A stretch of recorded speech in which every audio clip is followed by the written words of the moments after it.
যেদিন বাপ মায়ের সাথে ভালো আচরণ করা খুবই কঠিন, যেদিন মনে হচ্ছে বাপ মায়ের চেয়ে খারাপ মানুষ আর দুনিয়াতে কেউ নেই, দুনিয়াতে সবার সাথে চলতে পারবো, বাপ মায়ের সাথে চলতে পারবো না, সেদিন বাপ মাকে শ্রদ্ধা করতে হবে। তার নাম শ্রদ্ধা। আল্লাহ বলতে বলতে এই পর্যন্ত বলছেন, ফালা তাকুল্লাহুমা উফিন, এই শব্দটা বলতে পাবা না।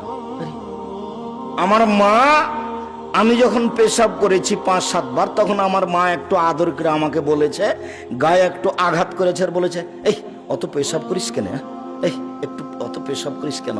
আমার মায়ের সেদিন আদর ছিল। এখন আমার মা আমার কোলে, আমি একদিন ছিলাম আমার মায়ের কোলে, এখন মা আমার কোলে। এখন যদি মা বারবার পেশাব করে, আমি যদি একটু বলি তাহলে জায়েজ হবে না।